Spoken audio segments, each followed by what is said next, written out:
And when I first met her, she was writing a novel. We got on pretty well, and because I was moving into an unfurnished house near Tina, she gave me some bedding that she was throwing out, some sheets with a kind of flowery pattern on them. And it wasn't until I got into bed later that night with the bedding that I realized that what I was sleeping under was a set of curtains. Now, Tina and her family are one of the most notorious families in their community. They've been evicted 7 times in 7 years. They cost the state somewhere in the region of £250,000 a year. Tina was gang raped when she was 14. She's had a series of abusive partners, and her kids grew up with violence. When I met Tina and her family, her youngest daughter was in court for stabbing her teacher. Her son had been missing for several days, and her oldest daughter had anorexia.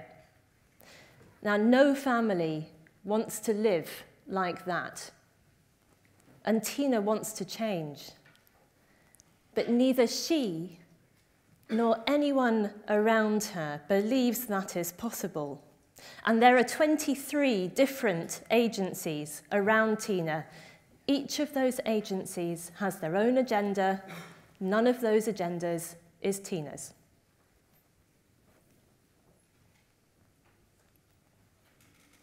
This is Jens and his horse. Jens has been unemployed for about 18 months now, and he's struggling. He stopped going to the pub with his friends because he's ashamed of not having much to talk about. And though we know that most work is found through word of mouth, Jens's experience of the job service is sitting in a room with other unemployed people, sending out endless applications to employers he's never met for jobs that are not relevant to him. This is Anne. She hasn't left the house for several months now. She has a carer who comes twice a day for 15 minutes. That's just enough time to take care of Anne's meals and her medication, and not enough time to stay for a chat. Anne has a befriender called Lynn who comes on a Tuesday and talks about all the terrible things that are happening on the news these days. Anne doesn't really like Lynn, but she thinks she'd better not complain.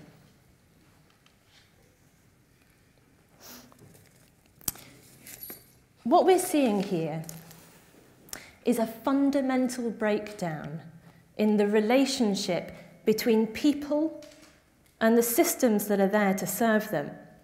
All of that activity keeping Tina and Jens and Anne exactly where they're at. And although they come from different countries, these are the people who are facing the big challenges we have now as a society: generational worklessness, chronic disease, an aging population. They're new kinds of challenges, and we can't solve them by improving our existing institutions. Instead, what we have to do is to create new structures in which people themselves can participate in new ways.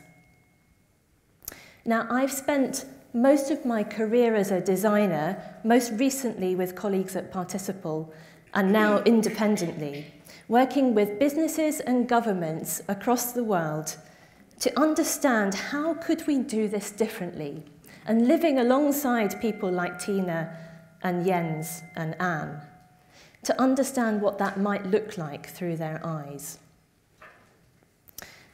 And the conclusion that I have come to is this: almost all of the money that we're spending on innovation goes into solutions that are propping up systems that are flawed. In effect, we're perpetuating these problems. And I actually think we've been looking at innovation in the wrong way. Because the job is not to solve problems, but to create possibilities, not to do the work of fixing, but of creating. And the means we need to do that is not one of diagnosing, consulting, and streamlining. It's of imagining, of making, of mobilizing.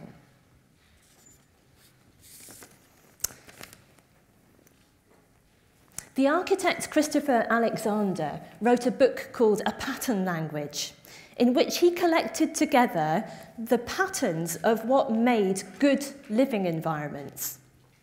So those arrangements in which it seemed to be that people flourished. And his idea was that with those patterns, people could create their own flourishing communities. Now, most innovation happens from the perspective of the existing system, and that's the first thing we have to change. We have to find ways of stepping outside of those current patterns in order to imagine new ones. Now, these are big issues, and there's no bullet point list to this, but I would like to offer 4 patterns that have been important in my work as a designer. The first is systems that get stronger with participation. So when we think about public systems, we tend to think about limited resources and having to stretch and ration those. And so if you're Anne in the care system, that means you have to make yourself look much worse in order to get any help. But what if we were to flip that on its head and think about ways in which those types of services could actually benefit from having more people use them? So then we draw from things like the collaborative consumption movement, where the pattern is that instead of being burdened by demand, the more people who join, the stronger the system gets. If we did that, then people like Anne would become contributors, not just a burden on others. The second pattern puts relationships at the core. So we now know that loneliness is a bigger killer than smoking, that obesity spreads through social networks, and that young people's brains, if they do not experience love, do not develop properly. And we know that families like Tina's need deep, consistent relationships to change. So this pattern says we can't get where we want to go by making our existing systems more efficient, because the drivers behind these issues are emotional and cultural. So then we have attention. We need to create systems that operate at scale, but still have those deep relationships at their heart, what Charlie Leadbeater calls intimacy at scale. The palliative care service in Kerala enables thousands of people to live out their last days at home, and it does it all within a network of genuine reciprocal relationships between its members and users. The Buurtzorg network in the Netherlands has 9,000 neighbourhood nurses, none of whom are on a time clock. They manage themselves, and they draw in family members, friends and volunteers. They see themselves as community builders, and the result has been to halve the cost of care because people's well-being responds to those deeper relationships. And what this pattern does is it makes it possible to stay for a cup of tea with Anne. In effect, it's how most people want to operate, but are prevented from doing so by the systems we have now. Now, the third pattern tips the balance of power. It puts people themselves in charge. Ivan Illich, the Austrian philosopher, characterizes this era as the age of disabling professions, one in which people have problems and experts have solutions. So in this pattern, we design services to tip the balance of power towards people rather than professionals. So in education, services like the Khan Academy, which is free to join, gives learners themselves the tools to progress through learning at their own pace, meaning that the role of the teacher becomes less about the expert imparting knowledge and more about supporting a journey of learning that's directed by the student themselves. So in this pattern, we're enabling people to pull that professional expertise to them on their terms. And this pattern isn't easy because it requires us to change our own mindsets. So how we think about the role of doctors and teachers and lawyers is part of the problem here. But if we do it, then the benefit of this pattern is that it creates what Illich called a more convivial life, one in which people become each other's solutions. The final pattern is expanding potential, and it's perhaps the most profound shift because the current pattern of many public services is actually one of containment. So all of that activity around TINA is about containing risk. It's not about developing potential. Even our health service is about containing illness. It's not about developing wellness. So these services group people together according to their weaknesses, and there's the trap, as people become over-identified with their needs, and, like Jens, warehoused with other unemployed, begin to live to the low expectations set by that system. Patterns that expand potential instead are powerful. So in South Africa, they have an approach to chronic disease called functional medicine that does exactly this. It works with people not on containing their symptoms, but on helping them to achieve the highest expression of health in their lives. And of course, if they do that, then their symptoms fade into the background. And talk to Tina about, and families like hers, about their deepest held desires and aspirations, reflect back to them a belief in their potential, and suddenly the defenses fall away. And that's when change starts to happen. So, 4 patterns: stronger with participation, relationships at the core, tipping the balance of power, and expanding potential. They're simple and intuitive patterns, but they can have radical implications, and we shouldn't be afraid of using them because the problems that we're seeing will keep coming back. They're not technical problems that we need to fix. They're a fundamental mismatch between how we want to live and what these systems are doing. So, if we were to use these 4 patterns and think about how we might design something like the job service, for example, how might we do that?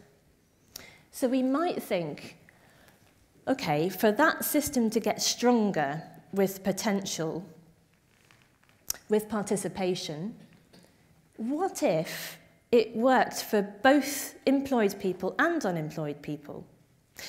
So we might say, since most jobs are found through word of mouth, what if we found ways of building networks between people like Jens who are out of work and employees in the fields that they want to get into? And then, what if those networks could become valuable to those employees too? What if it helped them to become more employable, to progress, to change jobs, to change fields?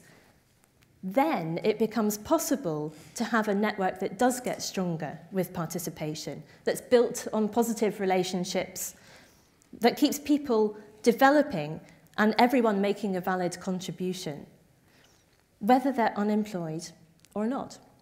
And that's actually a service that Participle is building in London called Backer. Or what if we were to think about these 4 patterns with mental health? And we might say, okay, how could we tip the balance of power so that people with mental health issues are leading their own journey and they're pulling clinical and social support to them in a balance that works? And then we might end up with something that looks a little bit like Big White Wall.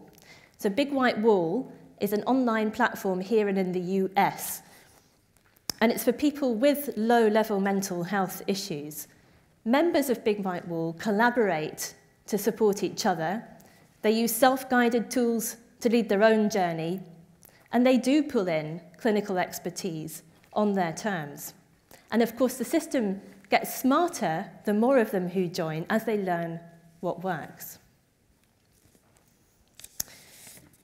So services that exemplify these patterns are out there now, and they need us to put our weight behind them, because whether or not these specific examples succeed, what's important is that they show what's possible, how our future systems could be. As exemplars, they force a change in the market for solutions, and they both reveal and build the new infrastructure that makes more things like them possible. And as other speakers have said, in this era of system change, we need many exemplars working together to do that. Now, psychologists call them transitional objects.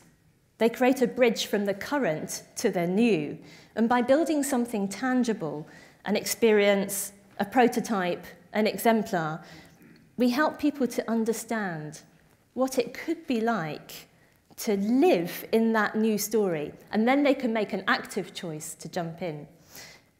Buckminster Fuller said, "You never change things by fighting existing reality. To change something, build a new model that makes the old model obsolete." That's why it's important to build exemplars in the proper sense of the word. Ideals to reach for, symbols of how things could be, so that they become the magnets that attract the momentum that we need to have people working on the things that matter. If we took even a small percentage of the energy, the money, the talent that we spend propping up our existing systems and focused it on building these new patterns, we'd take a big step forward to a future we want to live in. Thank you.